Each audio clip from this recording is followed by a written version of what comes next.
Ça, c'est la suite Amantis. Une love room complètement atypique qu'on a acheté 42 000 €. Combien nous ont coûté les travaux et quel est le cash flow mensuel généré par cet appartement?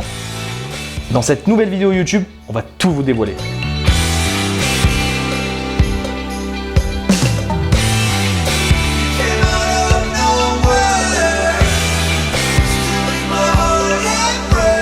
Bienvenue dans ce deuxième épisode de Découverte atypique où on va te plonger dans l'univers grec, à savoir mon deuxième logement atypique qui a un taux de remplissage de 95%. Je vais te détailler toute l'opération, on va te faire visiter ça en détail. C'est parti, on t'embarque avec nous.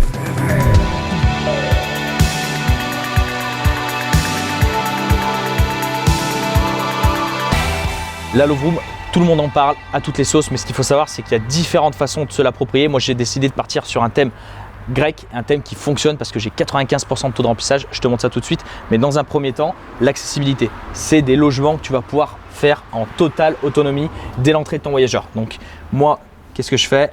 Je tape mon code, un code qui va être précédemment envoyé à ton voyageur qui te permet d'ouvrir cette fameuse boîte à clés de la marque Igloo et qui te permet de récupérer ta clé et bien évidemment d'entrer dans le logement, et c'est là que la magie opère pour ton voyageur.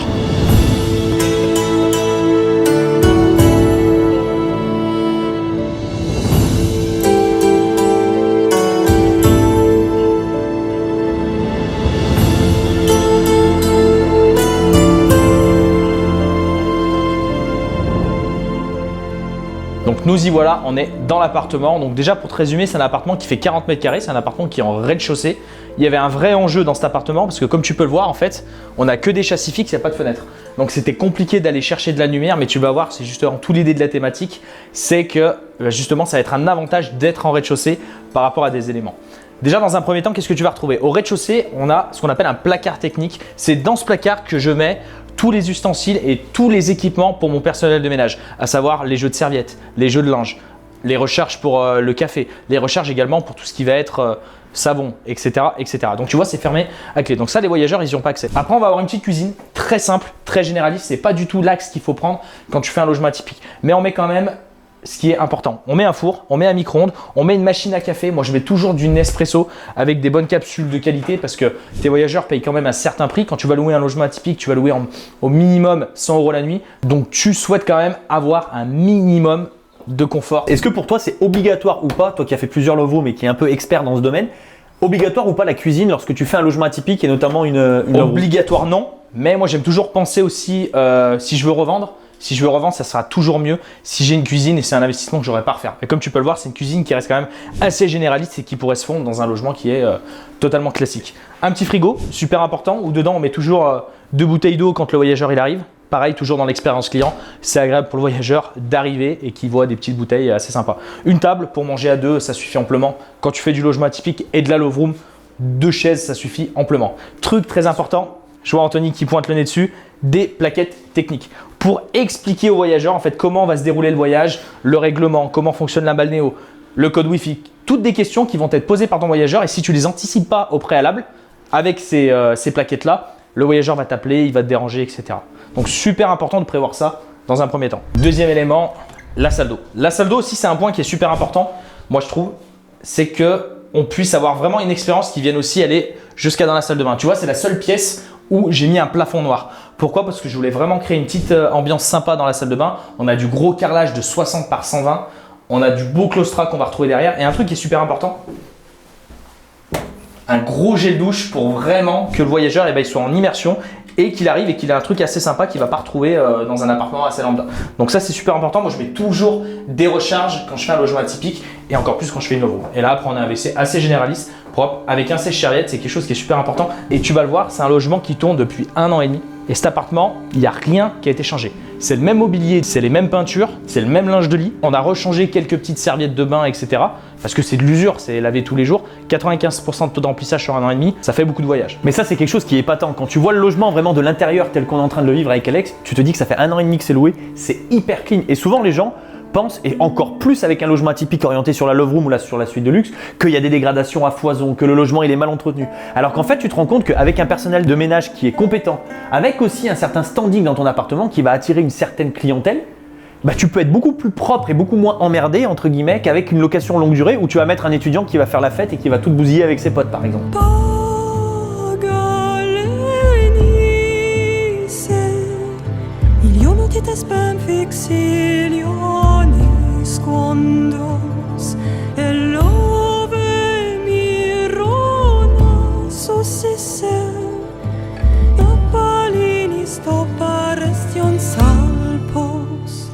Exactement, et tu vois, on est sur des matériaux de qualité. Là, on est sur un beau meuble en bois qui est costaud, solide et qui va perdurer dans le temps.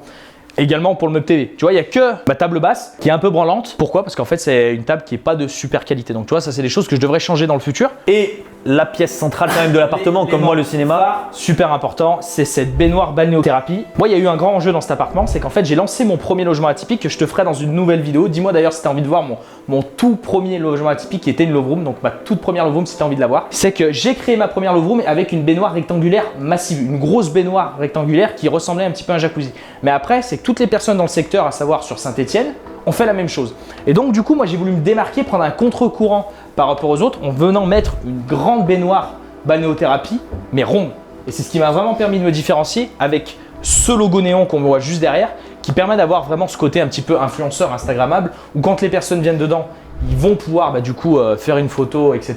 C'est vraiment ce qui m'a permis de me différencier. Et tu vois, il n'y a rien qui est laissé au hasard. Je t'embarque avec moi du coup juste derrière. C'est que là, j'ai une télé volontairement, donc avec un petit coin salon assez sympa, coucon, volontairement avec un bras, parce que je voulais, quand la personne est dans la baignoire balnéothérapie, tu vois, puisse profiter de la télé, se mettre un petit film, un truc sympa, en étant à la fois dans la baignoire balnéothérapie et à la fois, si tu le veux, en train de manger ou alors en train d'être sur ton canapé. Et pour compléter un petit peu les propos d'Alex, il y a aussi un truc qui est important, toujours dans l'optique d'automatiser et de ne pas être dérangé par les voyageurs, et que les voyageurs puissent aussi apprécier tout le confort de la balnéo en totale autonomie. C'est les petites chartes explicatives qu'a mis Alex juste ici. Comme ça, le voyageur, il a juste à suivre les indications, à profiter de son bain, regarder la télé sans déranger Alex ou n'importe qui.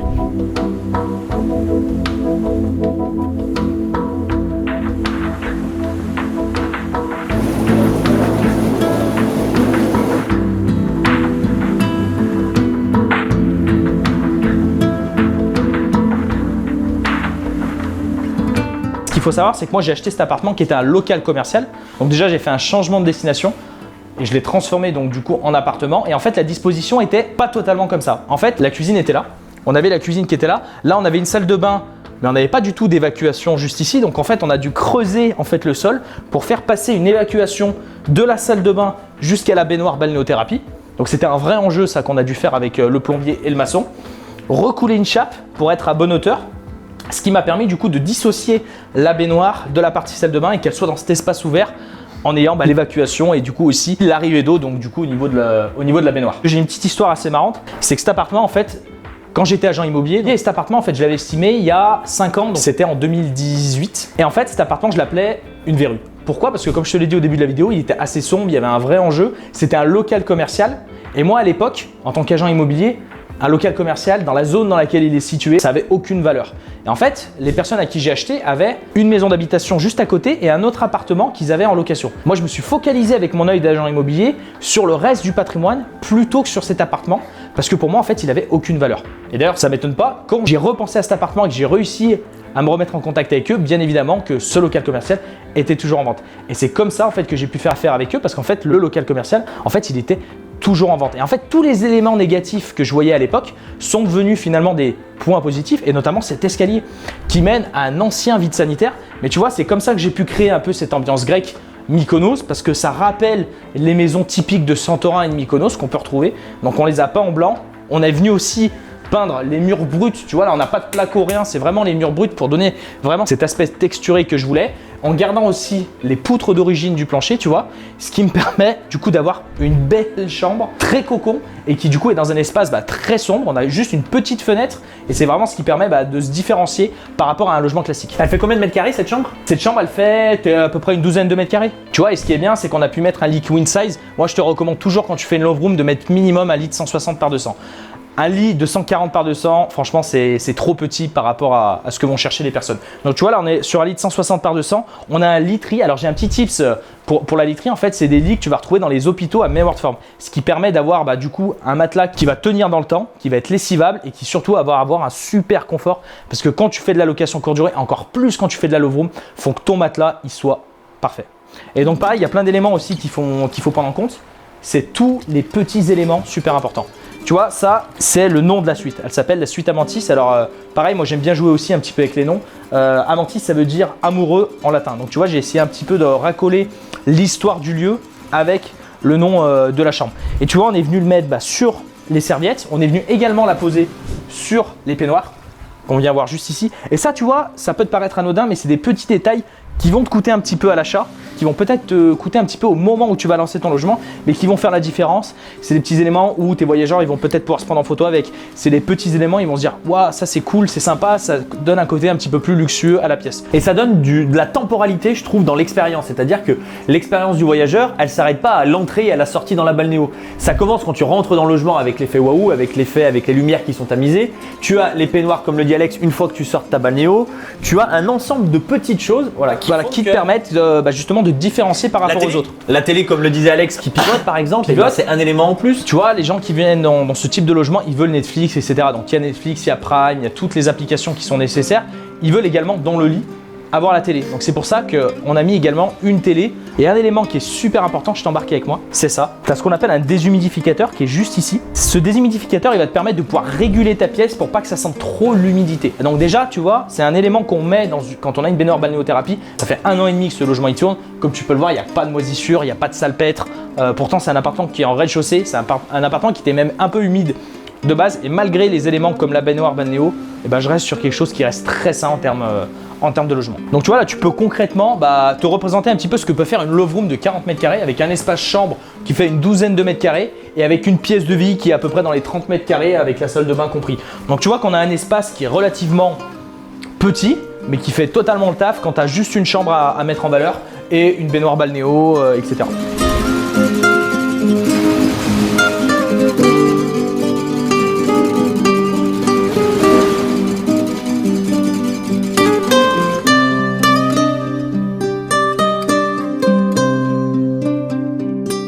Et un point important aussi, ça me fait penser à moi avec la Cinéma Room. Tu l'as fait tout seul ce projet, tu t'es entouré parce que ce qui est important aussi, c'est que les gens qui nous regardent, ça peut faire peur aussi ce type de projet et se dire mais comment on fait pour avoir les idées, la contrebas, le lit, la balnéo, la disposition aussi parce que la salle de bain c'était pas exactement comme ça si je dis pas de bêtises. Moi je dirais que j'ai cette faculté moi de réussir à vraiment me projeter quand je vais dans un lieu et que j'ai une idée en tête. Donc c'est-à-dire que j'ai tout de suite vu les éléments un petit peu phares de ce logement. Par contre dans l'exécution, c'est pas mon taf et comme Anthony, on se fait accompagner d'une architecte d'intérieur qui est aujourd'hui spécialisée dans les logements typiques, donc qui m'a réalisé tous les plans 2D de l'appartement, donc c'est-à-dire tous les plans de conception de l'appartement, à savoir tous les contraintes techniques, etc. et qui m'a fait aussi les plans 3D.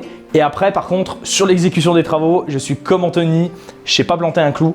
Je me suis fait livrer tous les matériaux, j'ai mes artisans qui donc du coup ont tout mis en œuvre et heureusement, c'est grâce à eux que ce type de projet marche. Donc c'est vraiment, je trouve un parallèle qui est super important. Il faut vraiment que tu t'entoures bien au niveau de tes artisans. Et maintenant, petit point pour terminer avant de te parler un petit peu chiffres parce qu'on sait avec Anthony que c'est ce qui t'intéresse. Un truc qui est super important et qu'on met dans tous nos appartements, c'est de l'odeur. Il faut que quand tes voyageurs ils rentrent dans ton logement, ça sente bon. Tu vois, moi je mets du Ritual. Voilà, c'est propre, les gens connaissent et ça sent bon. C'est pas le petit sambon que tu vas acheter à Action ou à Jiffy. Et là, c'est la première chose que les gens voient, c'est le sambon. Et ce qui est hyper intéressant, c'est que justement, atypique, il faut qu'on plonge les voyageurs dans une expérience. Et l'expérience, ça peut venir de différents sens. C'est-à-dire le sens visuel, tu vas rentrer dans un endroit et tu vas te dire c'est incroyable. Un petit peu ce que j'ai fait avec la Cinéma Room. Tu vas avoir l'ouïe, comme ça pourrait être également avec le cinéma, c'est-à-dire un son qui est exceptionnel et qui va te bercer. Mais ça peut être aussi l'odorat, comme dit Alex. Tu rentres. En fait, c'est au plus tu vas stimuler les sens des voyageurs, au plus ils vont vouloir revenir, au plus ils vont vouloir en parler et ça va faire un effet boule de neige qui va faire que ça va être positif sur ton business. Bon, on espère que ce petit room tour il t'a plu de cette Love Room suite de luxe ambiance grecque. Maintenant, la question que tout le monde attend, Alex, à combien tu l'as fini cette Love Room, combien ça te rapporte? Et donc on va te parler des chiffres en détail tout de suite. Avant de parler du cash flow et ce que tu arrives à te dégager avec cet appart, Alex, explique-nous un petit peu déjà dans un premier temps À combien t'es revenu l'appartement, prix d'achat, travaux, frais de notaire pour qu'on puisse en savoir un plus parce que je pense que ça va intéresser tous ceux qui regardent la vidéo. Exactement. Mais déjà, ce qu'il faut que tu comprennes, c'est que tu peux le faire avec des petits budgets. C'est un appartement du coup que j'ai acheté 42 000 euros. J'ai fait dessus 26 500 euros de travaux, 5 500 euros de frais de notaire. Donc quand je te parle de travaux, c'est travaux et ameublement compris, frais d'architecte, etc. Tout à l'intérieur des Tout à l'intérieur. Donc ce qui me fait un budget global d'opération à 74 000 euros. Mais comment tu as fait du coup au niveau des travaux? Parce que 26 000 euros, ça peut paraître faible quand on voit un peu l'état de l'appartement au départ pour réussir à maintenir un budget qui est plus que raisonnable et finir le projet au final à 74 000 euros. Bah, déjà, ce qu'il faut comprendre, c'est que ce bien, donc ce local commercial que j'ai transformé en habitation, c'était un local où il y avait déjà de l'isolation en majorité, il y avait une partie du placo qui était déjà faite. Donc on va dire que c'était pas déjà une rénovation en intégralité. C'était pas un plateau brut où il y avait tout à refaire de A à Z. Il y avait beaucoup de choses. On a refait la salle de bain, on a créé la baignoire balnéothérapie, on a refait la cuisine, on a refait toutes les peintures, on a refait les sols. Donc là, quand je te l'explique comme ça paraît, voilà, tout doit être refait. Mais l'électricité était bonne. Il y avait le consuel qui était passé, donc c'est ça en moins. Voilà, il y avait ça en moins. Les fenêtres, donc du moins porte-fenêtres et les châssis fixes, c'était en double vitrage, c'est quelque chose qu'on a conservé. Donc déjà là, tu économises un poste de quasi 10 000 euros entre l'électricité et du coup les porte-fenêtres, fenêtres. Donc déjà, il y a ça qui a été en moins. Et après, on a essayé d'être astucieux, tu vois. Donc j'ai créé un logement un petit peu sur le thème de la Grèce, mais déjà sur toute la partie ameublement, j'ai récupéré énormément de mes anciens meubles de mon appartement, où j'avais une ambiance qui était relativement similaire. Ouais, donc tu as fait un peu de récup. Et en plus de ça, tu as été stratégique en fait dans les éléments sur lesquels tu as mis le budget. Et ça, c'est souvent quelque chose que les gens oublient quand on parle de logement atypique. C'est que atypique ne veut pas toujours dire luxe haut de gamme dans toutes les parties et les recoins de l'appartement. C'est hyper important ce que tu dis parce qu'il y a vraiment des nuances. Attention à pas tomber dans le cheap et ne pas vraiment mettre des choses achetées vraiment pas chères, râler pas crête, parce que tu vas faire tout l'inverse, tu vas faire fuir tes voyageurs parce que tu vas être sur quelque chose de vraiment pas qualitatif. Mais par exemple, un élément qui est vraiment marquant dans une love room, c'est la cuisine. La cuisine, j'ai mis une cuisine, mais c'est une cuisine qui m'a coûté 1 500 euros, électroménager compris. Donc du coup, bah, c'est vraiment pas l'élément phare du logement. Par contre, j'ai mis le budget donc sur la baignoire balnéothérapie, sur certains éléments de décoration que j'ai dû racheter, une grande télé, un lit de qualité, parce que c'est super important quand tu fais de la location courte durée de mettre un matelas ultra confort. C'est ce qui fait que mis bout à bout avec cet arbitrage, tu arrives à avoir un budget qui est maîtrisé tout simplement. Quoi. Bah, ce qui fait que j'arrive à avoir un total d'opération à 74 000 euros. Et donc ça, c'était un peu pour les chiffres de l'opération. Maintenant, ça, comment est-ce que tu l'as financé? Parce que pour le coup, je sais que le mode de financement, il est un petit peu particulier et c'est ça qui va prouver que les logements typiques, c'est intéressant, même si tu as un petit budget, un faible revenu. Déjà, ce qu'il faut savoir, c'est que j'étais dans un moment dans ma carrière d'investisseur où j'étais littéralement bloqué par la banque. J'avais réalisé mon premier logement atypique et donc du coup, je crachais déjà plus de 1 500 euros avec ce premier logement. Et en fait, tu es dans une phase où quand tu as ça avec ce premier logement, tu n'as qu'une envie, c'est d'en faire dans toute la France. Et donc, je ne sais pas si tu te souviens, à cette période, je chinais, je cherchais, j'essayais vraiment de trouver et de dupliquer cette opération, sauf que je voulais le faire dans une autre ville. Et donc, du coup, j'étais quasiment, je pense, je le dirais, et je pense qu'il faut vraiment être dans cet état d'esprit quand tu cherches un bien, j'étais quasiment prêt à tout pour dupliquer cette opération. Bah déjà, ce qu'il faut comprendre, c'est que je suis arrivé dans un parcours d'investisseur avec Anthony où on venait de monter mon plan IMO, j'étais ultra endetté de tous les côtés et donc le seul moyen que j'ai réussi pour me faire financer, c'est de faire un prêt conso. Attention, je ne te conseille pas et je ne te dis pas qu'il faut investir avec un prêt conso. Moi, c'est la seule solution à l'époque que j'ai réussi à avoir pour me faire financer ce bien. Voilà. Et donc, par rapport à ça, au niveau de ce prêt conso, j'ai pu lever 50 000 euros sur cet appartement et il m'est revenu en globalité, comme je te disais juste avant, 74 000 euros. Donc, 24 000 euros donc en plus que j'ai dû investir de mon argent personnel propre par rapport à un achat-revente que j'avais effectué auparavant. Et en fait, je me suis contenté de clairement des conditions bancaires catastrophiques parce qu'un prêt conso, tu vas pouvoir le faire que sur une période assez courte. C'est un prêt que j'ai fait sur 10 ans, ce qui m'a fait en 2022 des mensualités de 402 euros par mois, encore aujourd'hui, avec un taux à 2%. À l'époque, en 2022, des taux à 2%, c'était super élevé. Aujourd'hui, on est dans des taux à 4-5%, ça te paraît faible. Mais moi, j'ai mis sur la table un prêt à 2% sur 10 ans dans une période où tu pouvais encore avoir du 20-25 ans à 1%. Et donc du coup, je me contentais de mensualités de 400 euros, là où j'aurais pu avoir des mensualités de 250 euros. Et encore plus que ça, j'ai mis 25 000 euros, 24 000 pour être très précis, de ma poche. Donc c'est-à-dire, c'est comme si j'avais mis 24 000 euros d'apport dans le projet. Mais ça, pourquoi je l'ai fait? Tu t'en doutes, parce que c'est des projets qui sont ultra rentable. Bah justement, tu parles d'hyper rentabilité. Donc parlons un petit peu des chiffres. On a compris comment tu en es arrivé à faire ce projet-là. Maintenant, combien cet appart te rapporte tous les mois en termes de cash flow brut, de cash flow net? Dis-nous un petit peu où tu en es au niveau des chiffres aujourd'hui. Bah déjà, ce qu'il faut savoir, c'est que je me suis vraiment challengé par rapport à cet appartement parce que j'ai pris un contre-pied en mettant une baignoire balnéothérapie différente de mon premier logement et je suis allé dans un secteur différent de mon premier logement. Je suis allé dans une ville de 40 000 habitants qui s'appelle Saint-Chamond, là où j'avais investi principalement à l'époque. Et ça, c'était stratégique, c'était pour te différencier. C'était pour me différencier et je voulais aussi tester une ville plus petite. En fait, une ville plus petite où il n'y avait rien. Clairement, il n'y a aucune autre activité à Saint-Chamond, tu le sais. Et donc, du coup, j'avais vraiment cette idée à grande échelle de vouloir le développer dans plusieurs villes en France et des petites villes, des moyennes villes. Ah, donc tu voulais tester un autre secteur, un autre segment de marché. Donc là, il y avait vraiment un vrai enjeu. Et du coup, l'enjeu, il s'est relevé positif dès le premier mois. Parce que le premier mois, j'ai fait bam, 95% de taux de remplissage. Je crois que j'ai même fait 100% de taux de remplissage. Dès le premier mois? Dès le premier mois. Avril 2022, je me souviens, j'habitais encore chez ma copine à Lyon. Je lui dis putain regarde, ça marche, ça fait comme le deuxième, première nuit. 100% pour que ça te parle aussi toi au travers d'écran, ça veut dire quand même 31 nuits sur 31 sur un mois entier, du lundi au dimanche, pas que le week-end, où l'appartement est loué à des voyageurs différents. Donc ça c'est quand même assez fou dès le premier mois de location. Exactement. Et donc du coup qu'est-ce que ça a donné? Je vais te le montrer d'ailleurs sur l'écran. Donc ce qu'il faut savoir c'est que j'ai mis ce premier bien en commercialisation en avril 2022. Donc il a fallu faire un an complet, donc jusqu'à avril 2023 pour voir si vraiment ça a fonctionné sur un an. Et donc du coup les chiffres ils sont là.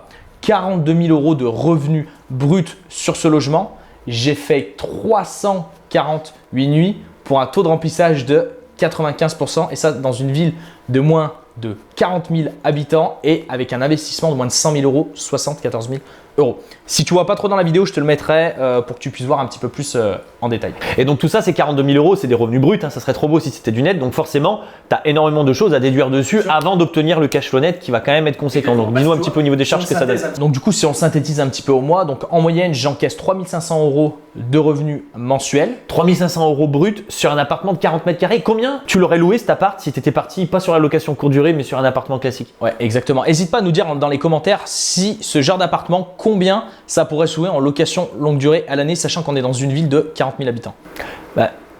Après, je te posais la question là, c'était pour que tu la répondes. Ah. Et donc 3 500 euros sur un appart de 40 mètres carrés, ce qui est complètement fou. Combien est-ce que tu l'aurais loué cet appartement si tu l'avais loué non pas en location courte durée mais en location à l'année par exemple? Si je l'avais loué en location à l'année, c'est un appartement qui me serait revenu, que j'aurais loué en général 500 euros par mois dans le secteur dans lequel on vit. Ah, donc le gap en termes de rentabilité il est énorme.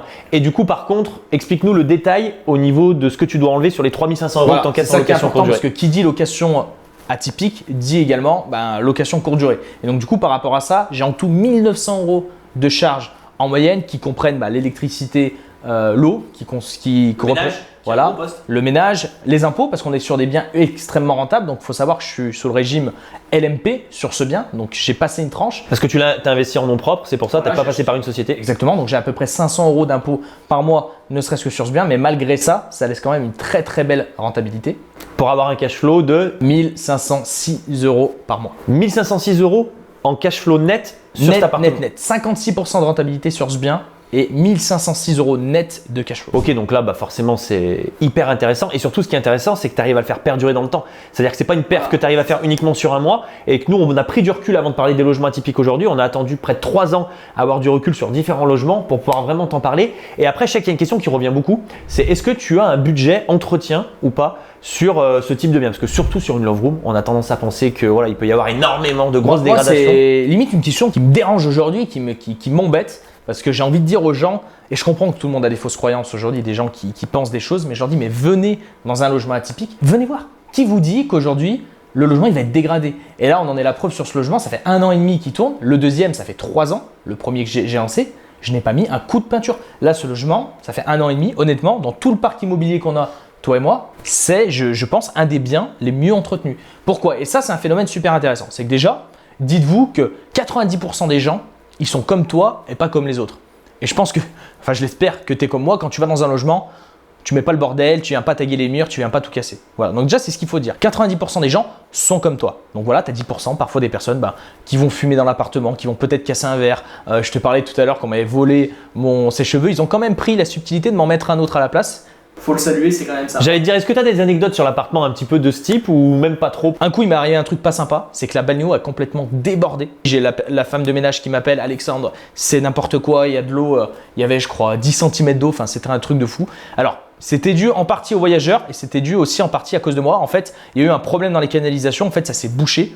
Donc les voyageurs auraient dû stopper l'eau quand ça débordait, eux, ils n'ont pas stoppé l'eau, donc ils en ont mis de partout. Pas de gros problème à part ça, on a débouché des canalisations, ça a été assez marrant, assez sport, mais à part ça, il n'y a pas eu de grosses anecdotes. Et donc que des éléments qui ont au final un impact relativement faible sur ta rentabilité, c'est pas quelque chose qui va venir diviser ton cash flow par 2 au quotidien. Un élément aussi important, c'est que du coup, tu as 2 profils d'investisseurs parce que tu peux générer encore plus de revenus avec ce type de logement si par exemple tu mets en place différents upsells. Mais ça va être en fonction du temps que tu vas décider d'y allouer. Parce qu'aujourd'hui, l'appartement tel que tu le gères, c'est quasiment autonome à 100%, c'est ce que tu vas nous expliquer. Mais il y a plein d'upsells et tu me l'as déjà expliqué plusieurs fois que tu as décidé de ne pas mettre en place. Par exemple, un pack avec des pétales de rose, du champagne, d'autres peut-être demandes de clients un peu farfelues qui pourraient clairement te permettre de louer beaucoup plus cher la nuit, voire de doubler parfois, mais tu décides de ne pas le faire parce que ça serait plus chronophage à mettre en place et que ça serait au détriment entre guillemets de ta liberté. Exactement, donc tant qu'il n'y a pas des process vraiment automatiques, je ne mettrai pas d'upsell, mais ça c'est mon choix.